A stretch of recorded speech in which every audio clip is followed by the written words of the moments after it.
Hello students, how are you? कैसे हैं आप लोग? आशा करते हैं बहुत अच्छे होंगे। आज एक बार फिर से हम आपके सामने हाजिर हैं लेके टेंस की क्लास। जी हाँ, जैसा कि हम प्रतिदिन आपको ये बताते आ रहे हैं कि अगर इंग्लिश आपको बोलना है, इंग्लिश सीखना है, इंग्लिश जानना है, इंग्लिश समझना है तो आपको टेंस समझना पड़ेगा। जी हाँ, तो आपको टेंस जानना पड़ेगा। तो हम लगातार टेंस की क्लास लेके आ रहे हैं ताकि एक एक करके सभी टेंसों की जानकारी आपको दी जा सके और आप अच्छे से सीख सकें। तो चलिए, क्लास शुरू करने से पहले आपसे फिर वही छोटी सी रिक्वेस्ट कि चैनल को सब्सक्राइब जरूर कर लें और अधिक से अधिक शेयर भी करें ताकि और भी लोग हमसे कनेक्ट हो सकें। तो चलिए सीधे क्लास में चलते हैं। आज हम बात करने वाले हैं, जी हाँ, जैसा कि हमने बताया था, प्रेजेंट टेंस के 4 पार्ट होते हैं। नंबर 1 प्रेजेंट इंडेफिनिट टेंस, जिसको हम आपको पढ़ा चुके हैं, और आज हम आपके लिए लेके आए हैं नंबर 2 प्रेजेंट कंटिन्यूस टेंस। ठीक है, तो प्रेजेंट कंटिन्यूस टेंस की आज हम बात करने वाले हैं। चलिए ठीक है, देखिए सबसे पहले हम बात करेंगे पहचान की। पहचान क्या होती है इसकी? हिंदी वाक्य के अंत में रहा है, रहे हैं, रही हैं।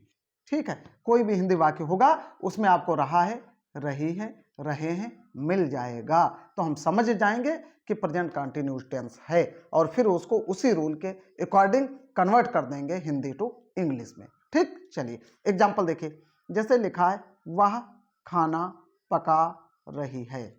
वह खाना पका रही है। ठीक है, कि अंत में आ गया रही है, रही आ गया ना, तो ये कौन सा टेंस हो गया? Present continuous.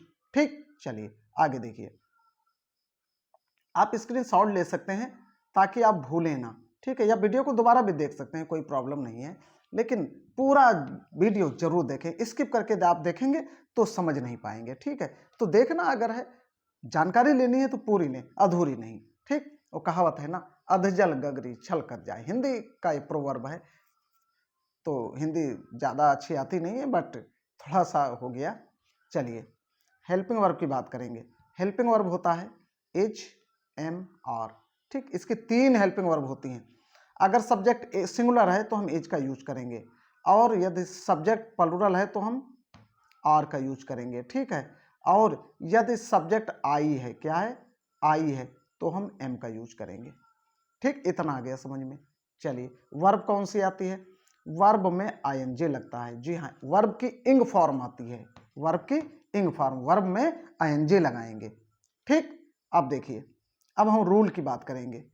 ठीक, रूल इसमें हम केवल एक रूल ले रहे हैं ताकि पिछले प्रेजेंट इंडेफिनिट में हमने सभी रूल लिखे थे, अब सभी रूल लिखने की आवश्यकता नहीं है। एक रूल लिखिए और कैसे बदलेगा वो हम आपको समझा देंगे। ठीक, चलिए अब रूल की बात करेंगे। केवल अफर्मेटिव का रूल हम लिख रहे हैं, बाकी आपको समझा देंगे और उस तरीके से आप करेंगे, समझ जाएंगे। रूल क्या है? पहले हम अफर्मेटिव की बात करेंगे। अफर्मेटिव में सबसे पहले सब्जेक्ट। जी हाँ, अफर्मेटिव यदि सेंटेंस अफर्मेटिव है, सकारात्मक है, वाक्य है, तब इस रूल को फॉलो करेंगे, इस रूल के अकॉर्डिंग सेंटेंस कन्वर्ट करेंगे। ठीक, सबसे पहले इज, उस सबसे पहले सब्जेक्ट, सब्जेक्ट के बाद हेल्पिंग वर्ब, मतलब इज, एम, आर, ये 3 हेल्पिंग वर्ब हैं।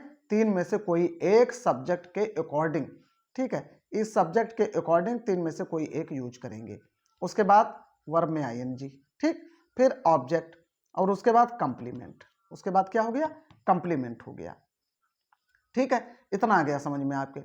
अब देखिए हम एग्जाम्पल लेते हैं तो आप और अच्छे से समझ जाएंगे। एग्जाम्पल देखिए, एग्जाम्पल क्या है? वह अब कहानी पढ़ रहा है। वह अब कहानी पढ़ रहा है अंत में आ गया। यही पहचान होती है प्रेजेंट कंटिन्यूज की। बनाएंगे कैसे? सबसे पहले सब्जेक्ट ही, उसके बाद एज, एम, आर में से कोई एक, तो एज चूंकि ही सिंगुलर है, एज। उसके बाद रीड वर्ब होती है, इसमें आईएनजी लगाएंगे, रीडिंग। उसके बाद ऑब्जेक्ट, आ स्टोरी। उसके बाद कंप्लीमेंट, कंप्लीमेंट क्या है? नाउ, मतलब अब। ठीक, he is reading a story now. ठीक, आ गया समझ में। चलिए अब हम निगेटिव की बात करेंगे। किसकी? निगेटिव की। निगेटिव में क्या होता है? देखिए निगेटिव में होगा, निगेटिव, एक मिनट थोड़ा सा सही कर लिया जाए भाई, टेक्निकल दिक्कतें आने लगती हैं ना, टेक्नीशियन तो हैं नहीं भाई, हम पढ़ा सकते हैं आपको। चलिए देखिए सेंटेंस नंबर 2, वे रोटियां नहीं खा रहे हैं। इसमें नहीं आ गया, ठीक है, तो कुछ करना ही नहीं है, इसीलिए इसका रूल हमने नहीं लिखा है। करना इसलिए नहीं है कि हमेशा नॉट का यूज हेल्पिंग वर्ब के बाद होता है, हेल्पिंग वर्ब के बाद नॉट का यूज होता है, तो हमें हेल्पिंग वर्ब के बाद नॉट लगा देनी है। तो सब्जेक्ट पे आ जाइए, वे की इंग्लिश क्या होती है? दे। फिर अब हेल्पिंग वर्ब दे प्लूरल है इसलिए आर आ गया, ठीक। अब चूंकि ये नेगेटिव है इसलिए नॉट का यूज कर दिया गया। उसके बाद वर्ब, वर्ब क्या है? खाना, ईट। अब वर्ब में आईएनजी लगता है, ईटिंग। उसके बाद क्या? ऑब्जेक्ट, ऑब्जेक्ट क्या है? रोटियां, द ब्रेड्स, ठीक। They are not eating the breads, हो गया, ठीक। चलिए नेक्स्ट सेंटेंस लेते हैं।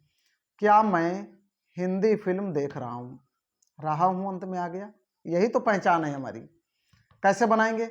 अब देखिए क्या शुरू में आ गया, इसका भी रूल हमने नहीं लिखा है, समझ लीजिए। इसमें भी हमको वही करना है, जो हेल्पिंग वर्ब है ना उसको सबसे पहले कर देना है, हेल्पिंग वर्ब को उठा के पहले लिख देना है बस।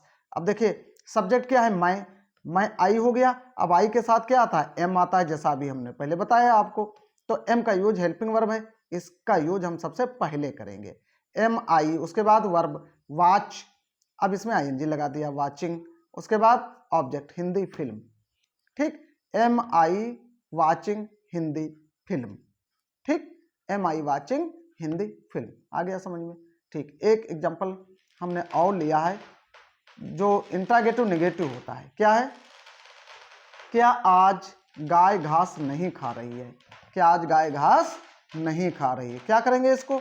देखिए क्या है तो हेल्पिंग वर्ब हमें पहले लिखना है, लेकिन सब्जेक्ट के अकॉर्डिंग लिखना है। सब्जेक्ट क्या है?